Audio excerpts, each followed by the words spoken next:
Trump spent the day at the U.S. southern border, but not just some photo op friendly place along the border. He was joined by Texas Governor Abbott at the Rio Grande Valley, where there's a massive border and humanitarian crisis underway. Now, fair warning, these next few images may be very disturbing. This heartbreaking image of an abandoned 2-year-old was released today by the National Immigration Institute. Take a look at that. Look at the trash scattered all around that poor child. Cars and trucks whizzing by.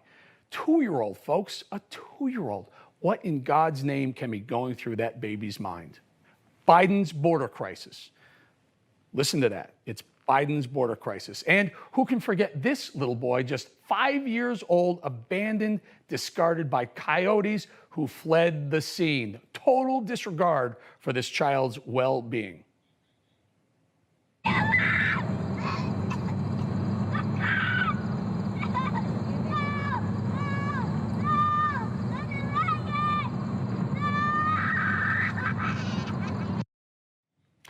Biden's border crisis, 5-year-old child left abandoned. Or the tens of thousands of illegal immigrants packed into the cargo areas of trucks. These scenes look more like cattle than human beings. Biden's border crisis. And those overcrowded border camps, people crammed into tiny spaces, sometimes even in cages. Again, Biden's border crisis. I'm calling it Biden's border crisis because that's exactly what it is, folks. It's a crisis, no doubt about that. It's happening at the border, and most importantly, it all started when Joe Biden was sworn into the Oval Office. Biden was sworn in on January 20th of this year. Since January, border apprehensions have skyrocketed, with over 100,000 each month, and get this, the last 3 months have all been higher than 170,000 apprehensions each individual month. That's a whopping 6,000 illegal apprehensions per day. Now, just think about that for a minute. And that's just the ones who were caught. I can't even imagine the number of illegal crossings in any given day if you add up all the ones who weren't caught. Again, Biden's border crisis. And in order to do a fair and unbiased analysis of who is to blame for this influx, we should do some simple math. So let's take a look at 2020, for example. The same period last year, we saw a tiny fraction of the border apprehensions from this year. So in March of last year, 34,000. April of last year, 17,000.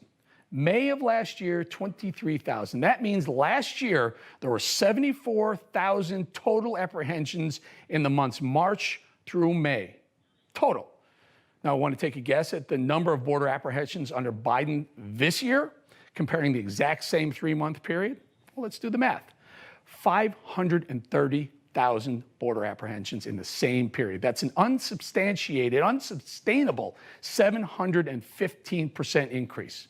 Can't keep doing it, folks. It's simple math. So this is 100% on Biden. You can't argue with the facts or the math. Even if they send Kamala Harris to the El Paso border for a photo op, and if you don't think that's what it was, take a look at this. El Paso is almost 800 miles from the heart of the immigration problem, the Rio Grande Valley. That's where the vast majority of illegal crossings happen, not El Paso. Ms. Harris only spent 90 minutes in El Paso, with most of her time in the airport and not at the border. And she treated it like a joke.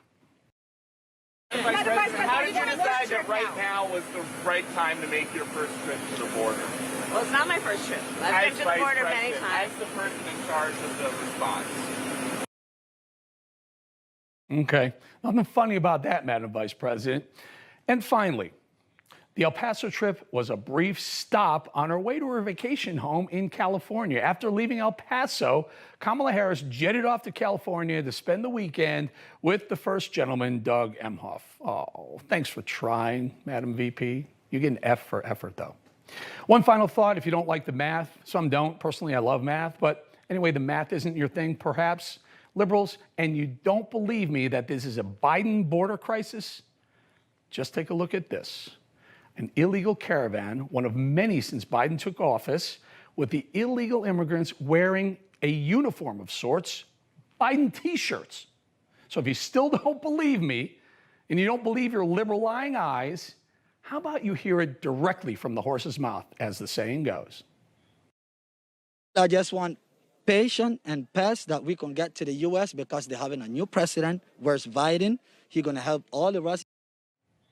Like I said, it's a Biden border crisis, period. You heard it directly from that man right there. So where Trump built a wall, Biden built a superhighway. Come on in. Where Trump put a cease and desist order on illegal things, Biden puts a welcome sign up at the border and to criminals rampaging through our streets. Time to stand up to this lawlessness, though. Time to take back America, folks. And no one says it better than President Trump himself. In his newest op-ed, he says, quote, "I built the wall. Biden built a humanitarian catastrophe." You just watched Newsmax TV, America's fastest growing cable news channel, now in more than 70 million homes. You can get Newsmax TV on your cable system or check your cable guide.